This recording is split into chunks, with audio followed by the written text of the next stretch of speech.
Imagina que un diagnóstico de cáncer pudiera depender no solo de la pericia de quien mira, sino del brillo de la pantalla que utiliza. Puede sonar a ciencia ficción, pero es el centro de una transición médica crucial que está ocurriendo ahora mismo. Bienvenidos, hoy vamos a sumergirnos en un campo fascinante y a menudo invisible: la patología. En concreto, en el cambio masivo que está ocurriendo del microscopio de toda la vida a las pantallas digitales. Y para guiarnos, tenemos un estudio muy detallado del Servicio Nacional de Salud del Reino Unido que se pregunta algo aparentemente simple. Sí, ¿cuánta luz quieren los patólogos? Así de sencillo en apariencia. Exacto. Nuestro objetivo es entender los desafíos inesperados de esta modernización y por qué algo tan básico como el brillo de un monitor se ha convertido en una pieza clave para la sanidad del futuro. Muy bien, vamos a desgranar esto. Porque sobre el papel, la idea de digitalizar la patología suena increíble. Es la promesa de un futuro brillante. Y nunca mejor dicho. Desde luego. Hablamos de flujos de trabajo más rápidos, de especialistas conectándose desde cualquier parte del mundo, diagnósticos a distancia. Se presenta como la gran solución a la escasez mundial de patólogos. Es el progreso, ¿no? Es la promesa del progreso, que no siempre es lo mismo que el progreso en sí. Esa visión tan atractiva choca de frente con una realidad mucho más desordenada y, compleja. Lo primero que este estudio del NHS pone sobre la mesa es la inversión inicial, que es gigantesca.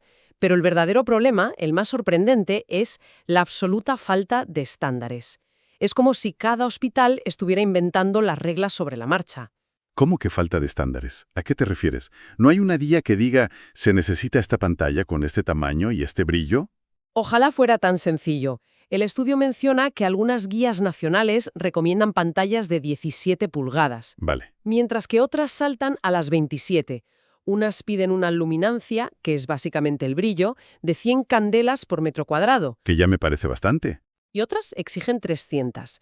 Para que nos hagamos una idea, una candela es como la intensidad de una vela. La diferencia entre 100 y 300 es abismal. Es como pasar de la luz de ambiente de un salón a la luz de un quirófano. Vaya tela. Es un auténtico salvaje oeste de especificaciones técnicas. Un momento, ¿y nadie ha intentado poner orden en todo esto? Me parece increíble que se despliegue una tecnología tan crítica sin un estándar claro. No hay ningún organismo como la FDA en Estados Unidos que diga, señores, se usa este sistema y punto final. Es una pregunta muy lógica. Y al principio, parecía que sí. La FDA empezó aprobando sistemas completos. Comprabas el escáner que digitaliza la muestra, el software para visualizarla y una pantalla específica. Todo en un paquete cerrado y calibrado. El camino seguro, vamos. Era el camino seguro. Garantizaba que todas las piezas funcionaban en armonía. Vale, eso tiene sentido. Entonces, ¿qué pasó? Lo que pasó fue la pandemia. La necesidad urgente de que los patólogos pudieran trabajar desde casa lo dinamitó todo. La FDA emitió un comunicado que, en esencia, traspasaba toda la responsabilidad al médico. Toda la responsabilidad. Sí.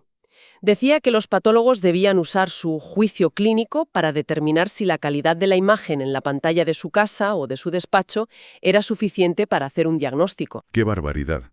De repente, la responsabilidad de validar una herramienta técnica complejísima recae sobre alguien cuyo trabajo es interpretar células, no calibrar monitores. Exacto. Es como decirle a un piloto de Fórmula 1 que tiene que hacer él mismo la puesta a punto del motor basándose en su juicio de piloto. Has dado en el clavo.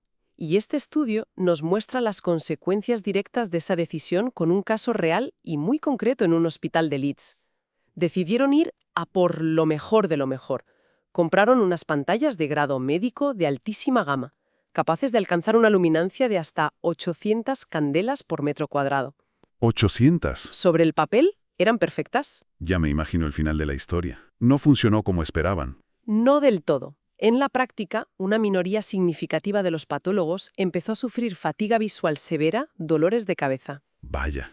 Lo que se suponía que era la mejor herramienta les estaba causando problemas de salud. Es la ironía perfecta. Compras el Ferrari de las pantallas y resulta que es incómodo para el viaje diario. Entorno de trabajo fundamental con otras especialidades como la radiología, que se digitalizó hace mucho. Claro. Los radiólogos suelen trabajar en salas de informe con la luz ambiental muy controlada, casi en penumbra, para ver los matices más sutiles en una placa. Ajá. Los patólogos vienen de otro mundo. Claro. El mundo del microscopio. Exacto. Un mundo de despachos individuales, a menudo con una ventana, con luz natural que cambia a lo largo del día, y sobre todo un mundo acostumbrado a la simplicidad de girar una rueda en el microscopio para ajustar la luz. Es un gesto táctil, intuitivo, inmediato. Ya. De repente les das una pantalla con menús, submenús y configuraciones complejas. Es un cambio de paradigma total. Entiendo. Así que tienes a un grupo de profesionales con un problema real. Fatiga visual, dolores de cabeza y una herramienta nueva que no sienten como suya. ¿Cómo se empieza a desenredar un lío así? Supongo que lo primero es preguntarles directamente, ¿no? Precisamente. Y eso es lo que hicieron los investigadores. Diseñaron un estudio muy inteligente en 2 fases.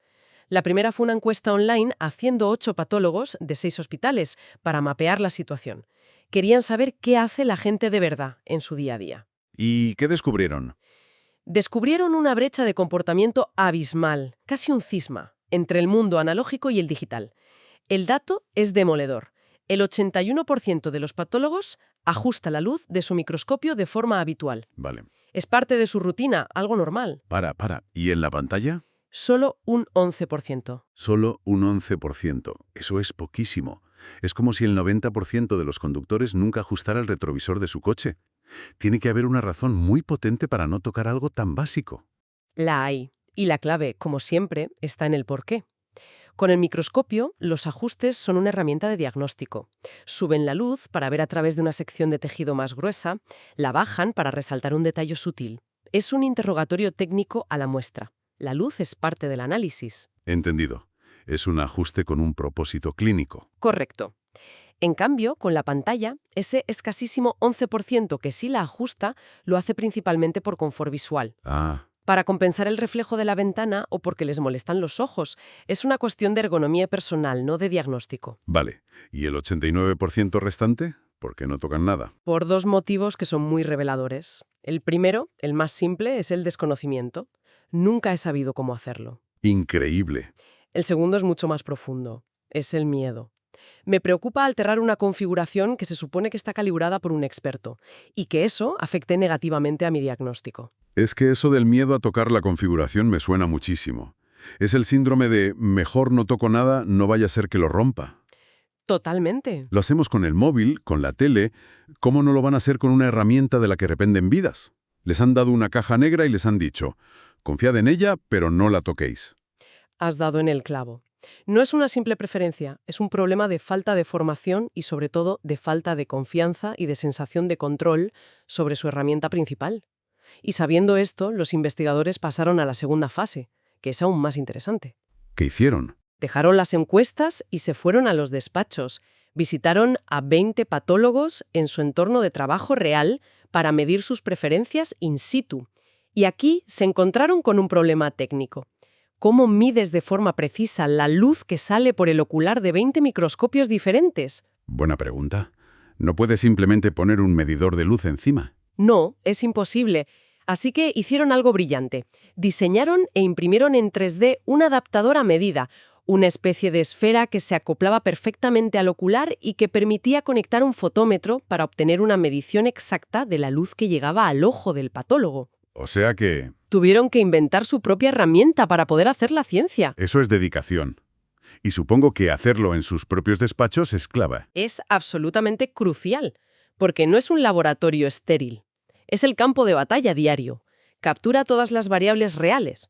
La luz que entra por la ventana a las 3 de la tarde, el reflejo de un archivador metálico, la antigüedad del microscopio. Ya, el día a día. Es el mundo real, y eso le da una validez enorme a los resultados. Vale, esto es increíble. Entonces, después de todo este trabajo, de inventar un dispositivo para medir la luz, de visitar a la gente en sus despachos, la hipótesis principal, la que parecía de puro sentido común, era que la preferencia de brillo en el microscopio predeciría la preferencia en la pantalla. ¿Correcto? Esa era la hipótesis lógica. Si a alguien le gusta mucha luz en el microscopio, le gustará mucha luz en la pantalla. ¿Y? Y resultó ser completamente incorrecta. Me estás diciendo que no. ¿No encontraron absolutamente ninguna correlación? Cero. ¿En serio? Ninguna. Ninguna. Lo que a alguien le gusta en el ocular no predice para nada lo que le gustará en el monitor. Y esto conecta directamente con lo que vimos en la encuesta. Se usan para cosas distintas. Claro. El ajuste del microscopio es para interrogar a la muestra, el de la pantalla es para proteger los ojos del observador. Son dos tareas fundamentalmente diferentes. Vaya, así que toda la intuición inicial por el desagüe. Casi toda.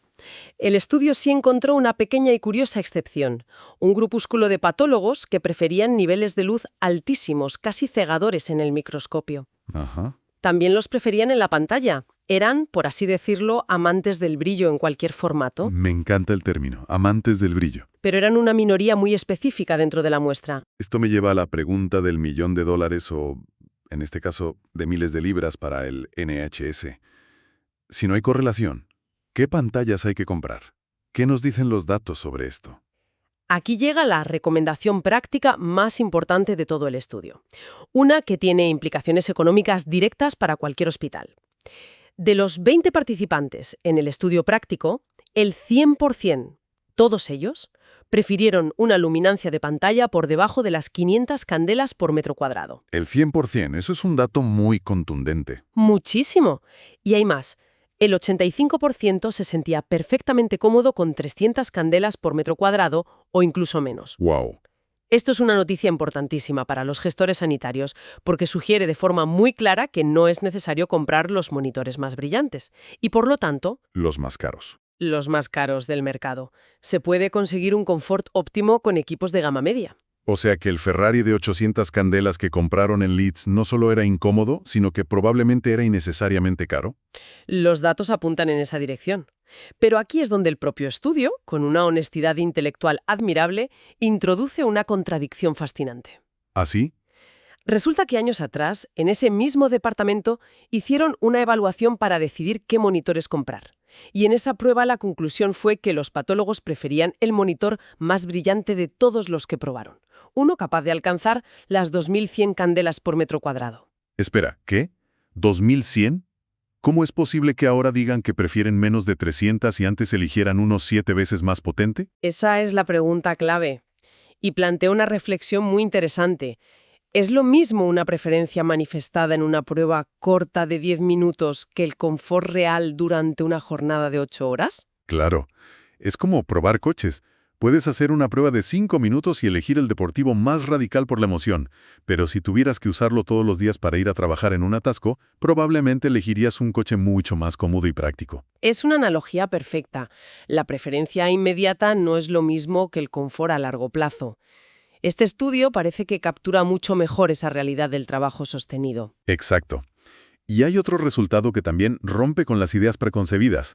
A diferencia de lo que se sabe sobre radiología, aquí no encontraron ninguna correlación entre el brillo preferido de la pantalla y la cantidad de luz ambiental en el despacho. Eso sí que es antiintuitivo. Yo pensaría que a más luz en la habitación, más brillo necesitas en la pantalla para compensar. La lógica dice eso, pero los datos no lo respaldaron. Y la guinda del pastel es esta. A pesar de que, como ya hemos dicho, casi nadie ajusta su pantalla, el 77% de los encuestados considera que es importante o muy importante poder hacerlo. Claro, es la sensación de control. Valoran tener la opción, el botón, la rueda, aunque nunca la usen. Es un mensaje directo a los fabricantes. Hacedlo fácil. Dadnos una simple rueda como la del microscopio, no un menú de configuración con 20 opciones. Es un mensaje clarísimo. Quieren sentir que la herramienta es suya, que pueden dominarla, aunque solo lo hagan de vez en cuando. La facilidad de uso es primordial. Muy bien. Entonces, si tuviéramos que empaquetar todo esto, ¿cuáles serían las grandes lecciones? La conclusión principal para mí es que esta transición a lo digital es mucho más que enchufar un cable. Es un cambio profundo de cultura, de hábitos y de ergonomía que no se puede ignorar. Sin duda. La lección fundamental es que las habilidades y costumbres del microscopio no se transfieren mágicamente a la pantalla. Son dos mundos, dos herramientas con lógicas distintas. No podemos asumir que lo que funcionaba para uno funcionará para el otro. Para los gestores de hospitales, los que firman los cheques, el mensaje parece ser un alivio para el presupuesto. Los monitores ultra brillantes y carísimos quizá no solo no son necesarios, sino que pueden ser contraproducentes. Sí, un rango de 300 a 500 candelas parece ser el punto ideal para la mayoría. Y para los ingenieros y desarrolladores, el mensaje es doble. Primero, la capacidad de ajuste es crucial, aunque no se use a diario. Y segundo, y más importante, la clave está en la simplicidad. Tienen que obsesionarse con la facilidad de uso, para devolver al profesional esa sensación de control inmediato y sin fricciones sobre su herramienta. Uf, todo esto es fascinante. Se ha hablado mucho de confort y de preferencias, algo clave para evitar el agotamiento. Pero mientras hacían el estudio, un patólogo con mucha experiencia comentó algo que me ha dejado helado. Sí, es el giro final de la historia. Este patólogo señaló que las mitosis, que son las divisiones celulares, una de las señales visuales más importantes para diagnosticar y graduar la agresividad de un cáncer, Entiendo. son más fáciles de identificar cuando la pantalla tiene más brillo. O sea, que el nivel de brillo que es incómodo para trabajar durante horas es el mejor para detectar una de las señales más críticas del cáncer. Exactamente. Y esto nos deja con una pregunta final, muy profunda, para reflexionar. En esta búsqueda, totalmente necesaria, del confort visual y la ergonomía para el especialista, ¿podríamos estar comprometiendo, sin darnos cuenta, la sensibilidad del propio diagnóstico? Vaya dilema. Es una elección terrible. ¿Qué prefieres? ¿Estar cómodo las 8 horas de tu jornada o forzar la vista durante 10 minutos para estar absolutamente seguro de que no se te escapa nada en un caso crítico? ¿Dónde se encuentra el equilibrio perfecto entre la ergonomía del día a día y la máxima precisión clínica en la medicina del futuro? Esa es la pregunta que este estudio deja en el aire. Y encontrar la respuesta es probablemente el próximo gran reto de la patología digital. Gracias por acompañarnos en este análisis.